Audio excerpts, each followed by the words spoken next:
Yahoo. Selamat pagi Bapak Ibu, Saudara-saudari. Kiranya kita dalam keadaan sehat dan baik. Renungan pagi ini, Senin 10 Agustus 2020, dilandaskan pada Injil Lukas pasal 4 ayat 22 dan 28 sampai 29 yang berbunyi. Dan katanya lagi, "Aku berkata kepadamu, sesungguhnya tidak ada nabi yang dihargai di tempat asalnya." Mendengar itu sangat marahlah semua orang yang di rumah ibadat itu. Mereka bangun, lalu menghalau Yesus keluar kota dan membawa dia ke tebing gunung tempat kota itu terletak, untuk melemparkan dia dari tebing itu.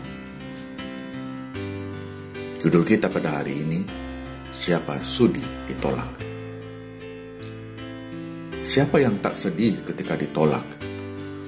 Betapa sedih seorang pemuda yang ditolak cintanya.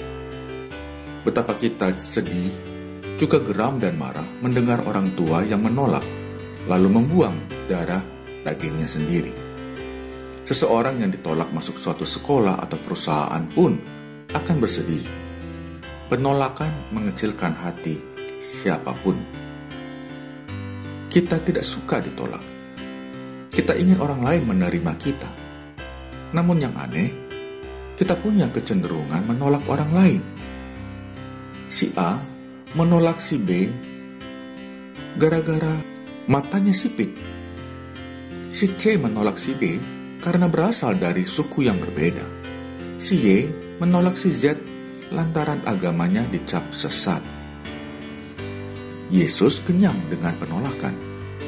Sejak dilahirkan, ia mengalami penolakan yang berlanjut pada ancaman pembunuhan oleh Raja Herodes.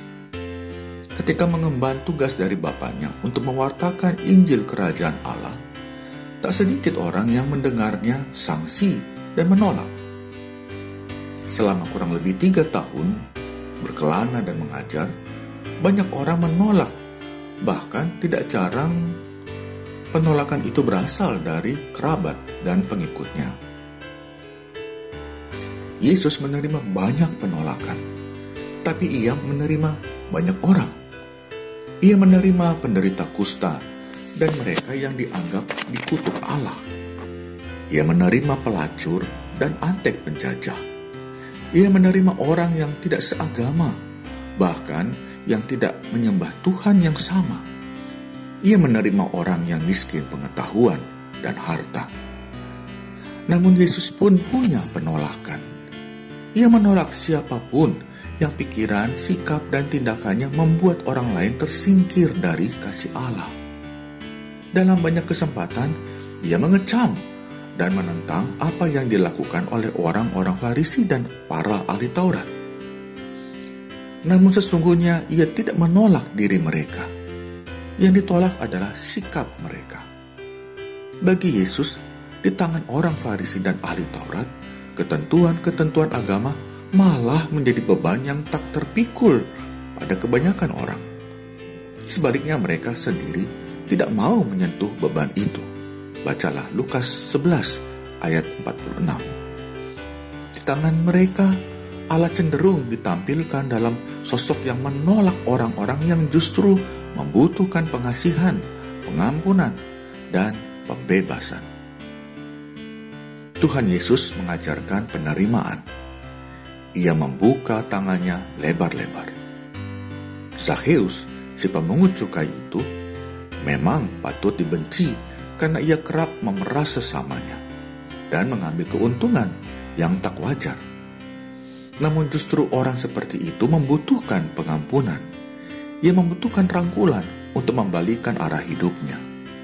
Itulah yang dilakukan Tuhan Yesus. Yesus datang kepada kita, menerima kita, dan membalikkan arah hidup kita.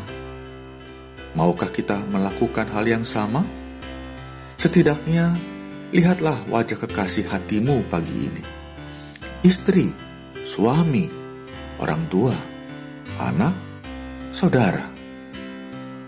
Katakanlah, aku menerimamu dengan segenap hati. Aku mengasihimu. mari kita jaga diri kita agar tidak menjadi penyebab dari penolakan orang lain terhadap kasih Allah. Tuhan kiranya memberkati kita. Amin.